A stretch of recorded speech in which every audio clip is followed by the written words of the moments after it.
அன்பு தமிழ் நெஞ்சங்களுக்கு ஆஸ்ட்ரோ தமிழ் ராஜாவின் அன்பான வணக்கங்கள். இன்றைய பதிவில் மீன ராசி ரேவதி நட்சத்திரத்தில் பிறந்த நண்பர்களே, தலைமறைவு வாழ்க்கை முடிஞ்சு போச்சு. அதுக்கு ஒரு முற்றுப்புள்ளி வச்சாச்சு. காரணம் தமிழ் புத்தாண்டு. தமிழ் புத்தாண்டுக்கு பிறகு அசுப கிரகங்கள் கெட்ட கிரகங்கள் கூட சுப கிரகமாக மாறப்போகிறது. உங்களை சுற்றி இருக்கக்கூடிய கெட்டவர்கள் கூட நல்லவர்களாக மாறப்போகிறார்கள்.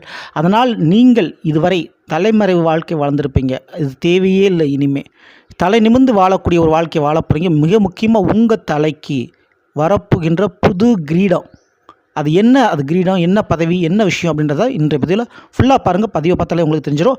மேலும் நம்ம சேனலில் ஏற்கனவே சனிப்பயிற்சி பலங்கள் மற்றும் குருவனுடைய வக்ர நிவர்த்தி பலங்கள்லாம் பதிவிட்டாச்சு. பார்க்கலன்னா சேனலில் போய் பாருங்கள். மேலும் டிஸ்கிரிப்ஷன் லிங்க் இருக்கும், ப்ரெஸ் பண்ணி பார்த்து பயனடைஞ்சுங்க. மறக்காமல் நம்ம சேனலை சப்ஸ்கிரைப் பண்ணிட்டு கூடவே தர பெல்லைக்கான ப்ரெஸ் பண்ணிட்டு பக்கத்தில் ஒரு ஆளுன்ற வந்து தவறாமல் செலக்ட் பண்ணிச்சுங்க. அப்படின்னா நாங்கள் பதிவிடக்கூடிய அடுத்தடுத்த பதிவுகள் உங்களுக்கு உடனுக்குடன் நோட்டிஃபிகேஷனாக வந்து சேரும். மீன ராசி ரேவதி நட்சத்திரத்தில் பிறந்த நண்பர்களே, மீன ராசிக்கு ராசிநாதன் குரு பகவான் 4ஆம் இடம் மிதுன ராசியில் அமர்ந்திருக்கிறாரு.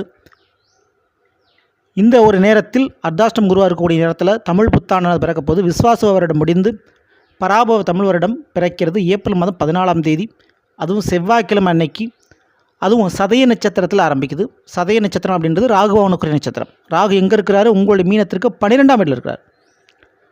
அப்போது பயணம், அலைச்சல், இடமாற்றம் போன்றவை கண்டிப்பாக தமிழ் புத்தாண்டுக்கு பிறகு உங்களுக்கு கிடைக்கும், ஏற்படும். ஆனால் அந்த பயணம் பணத்தை கொடுக்கும் பயணமாக, பாச உறவுகளை உங்களுக்கு கொடுக்கும் பயணமாக இருக்கும். அந்த பயணத்தால் ஒன்று உறவு கிடைக்கும், புதுசாக உறவு, அல்லது பண லாபங்கள் கிடைக்கும். ஓகேங்களா? ரெண்டாவது, இடம் மாற்றம்.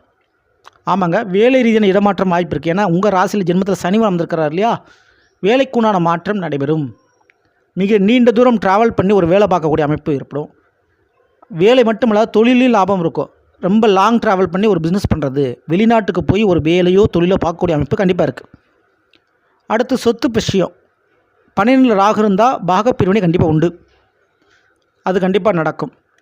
வீட்டில் கூடிய பெண்களுக்கு சுபகாரியம், அதாவது திருமணம் நடந்து வீட்டை விட்டு வெளியில் போவாங்க. சில உறவுகளை பிரிவிங்க நல்ல காரியத்தினால. இந்த ஒரு நேரத்தில் ஜூன் மாதம் உங்கள் ராசிநாதன் பயிற்சி அடைகிறார். அதாவது குரு பகவான் கடகராசிக்கு பயிற்சி அடைஞ்சு அவருடைய 9ஆம் பார்வை சனி பகவானுக்கு கிடைக்கிது. உங்கள் ராசியில் இருக்கக்கூடிய சனி பகவான் மீது விழுகுது. அப்போ அசுப கிரகமான கெட்ட கிரகமான சனி பகவான் குருனுடைய பார்வையால் சுபத்தன்மை பெறுகிறார், சுபச்சனியாக மாறுகிறார். அப்படி மாறும்போது சனி பகவான் என்னென்ன நடக்கும் அப்படின்னா, வேலையில் உங்களுக்குன்னு ஒரு பெயர் கேரண்டி கிடச்சிரும். தொழிலில் உங்களுக்குன்னு ஒரு பிராண்டு இமேஜை நீங்கள் உருவாக்கிடுவீங்க. வேலை மற்றும் தொழிலில் பெயர் புகழ் கண்டிப்பாக கிடைக்க போது உங்களை நிராகரிக்க முடியாத ஒரு இடத்தில் நீங்கள் அமர்வீங்க. குறிப்பிட்ட பதவி யோகம் இருக்குது. சென்ட்ரல் கவர்மெண்ட் வேலைவாய்ப்பு, மத்திய அரசாங்க பணி வேலைவாய்ப்பு கிடைக்கிறதுக்கு சான்சஸ் இருக்குது. புதிய பதவிகள் தேடி வரும் வேலை ரீதியான முறையில். அடுத்து குடும்ப ரீதியான பதவி உயர்வு உண்டு. குடும்பத்தில் என்னங்க பதவி உயர்வு அப்படின்னு நீங்கள் கேட்கலாம். கண்டிப்பாக இருக்குது. நீங்கள் அம்மா அப்பாவோ அல்லது பாட்டி தாத்தாவோ மாற போகிறீங்க. ஏன்னா வாரிசு கிடைக்க போகுது. புதுசாக ஒரு வாரிசு யோகம் உண்டு.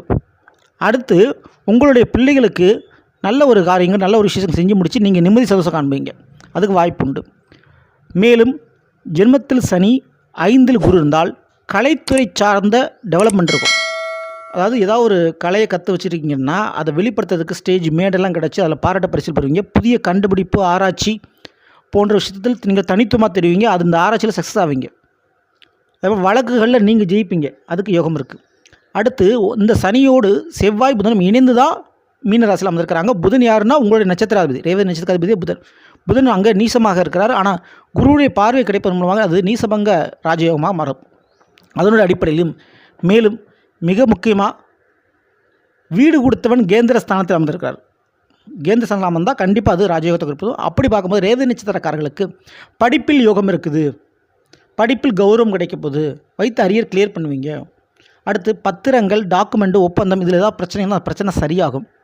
நாளில் குருவாக இருக்கிறனால புதிய சொத்துக்கள், அதுவும் நடமாடக்கூடிய சொத்துக்கள், அதாவது கார், வண்டி, வாகனம் போன்ற விஷயங்கள், நகை ஆபரணங்கள் போன்ற வாங்கக்கூடிய யோகங்கள் உண்டு. சூரியன் சுக்கிரன் 2இல் அமர்ந்திருக்கிறார். அதுவும் சூரியன் உச்சமாக இருக்கிறார். அப்போது கேட்ட இடத்துல கேட்ட மாதிரி கடனுதவி கிடைக்கும். அரசாங்க வேலை கிடைக்கும். அரசாங்க லோன் கிடைக்கும். வாய்ப்பு ரொம்ப ரொம்ப அதிகம். ஆனால் தேவையில்லாத காதல் சமாச்சாரத்தால் பிரச்சனை எழும். அதுக்கு வாய்ப்பு இருக்குது. மறைமுகமான காதல் அல்லது மறைமுகமான கெட்ட பழக்க வழக்கங்கள் இதனால் உடல் ரீதியான பாதிப்பு ஏற்படுத்தும். இதில் கொஞ்சம் கவனத்தோடு இருந்துங்க. அடுத்து 6இல் இருக்கக்கூடிய கேது என்னதான் கடன் பிரச்சனை உங்களுக்கு உருவாக்கினாலும் அதை கட்டுப்பாட்டில் தான் வச்சுருக்கும். ஏன்னா கேது கொஞ்சம் கட்டுப்படுத்துவார். கோர்ட்டு கேஸ் வழக்கில் முறியடித்து கொடுப்பார். உங்களை விட உங்களுடைய மேல் அதிகாரிகள் முதலாளிகள் உங்களை கொஞ்சம் மதிக்க ஆரம்பிப்பாங்க. நீங்கள் கேட்குற கோரிக்கைகள் நிறைவேற்றுவாங்க. அதுக்கு சான்சஸ் இருக்குது. அடுத்து இந்த ராகுவோடு சந்திரன் சேர்ந்து தான் இந்த வருஷம் பிறக்குது. அப்போ இந்த அமைப்பில் மிக முக்கியமாக கவனிக்க வேண்டியது என்ன அப்படின்னு கேட்டிங்கன்னா, ராகு பகவான் உங்களுடைய வாழ்க்கையில் வேலை மற்றும் வீடு மற்றும் சொத்து மற்றும் படிப்பு இந்த விஷயத்தில் ஒரு மாற்றத்தை, வேறு ஒரு ஊரில் வேறு ஒரு இடமாற்றத்தை செஞ்சு அதில் ஒரு முன்னேற்றத்தை உங்களுக்கு கொடுப்பார். ஆனால் சந்திரன் சேர்க்கை இருக்கிறனால கண்டிப்பாக நீங்கள் தவறான பழக்க வழக்கத்துக்கு அடிமையாகிறதுக்கு அல்லது மிக முக்கியமாக பெண்கள் சமாச்சாரத்தில் சிக்கிறதுக்கு வாய்ப்பு அதிகம். கொஞ்சம் கவனத்தோடு இருந்துங்க. அடுத்தபடியாக தலைமறைவு வாழ்க்கை இனி தேவையில்லை. ஏதோ ஒரு அவமானம், ஏதோ ஒரு பிரச்சனை, ஏதோ ஒரு வழக்குகள், ஏதோ ஒரு விஷயத்தில் லாக் ஆகிருக்குன்னா அதுலேருந்து விடுதலை அடைவீங்க. அதே போல் திருமண வாழ்க்கையிலும் இருந்து ஒரு விடுதலை அடைவதற்கு வாய்ப்புண்டு. உங்களுடைய வாழ்க்கை துணையால் பட்ட கஷ்ட நஷ்டங்கள் உங்களுக்கு ஒரு முடிவுக்கு வருது. இப்போது திருமண வாழ்க்கையில் திருத்தி எழுதுறதுக்கும் திருப்பம் ஏற்படுறதுக்கும் இந்த கிரகங்களுடைய அமைப்பு சாதகமாக இருக்குது. வாய்ப்பை பயன்படுத்துங்க. சரிங்களா? மிக முக்கியமாக உடல் ஆரோக்கியம் இருக்குதுங்க. மன தெளிவு இருக்கும். காலில் ஏதாவது அடிபடுறது, பிரச்சனை வர்றது, நோய் எதிர்ப்பு சக்தி குறைவது மற்றும் இரும்புச்சத்து குறைபாடு, இது மட்டும்தான் பிரச்சனை. ஸோ இதில் மட்டும் கொஞ்சம் கவனத்தை செலுத்துங்க. மற்றபடி நீங்கள் பயப்பட வேண்டாம். ஓகேங்களா?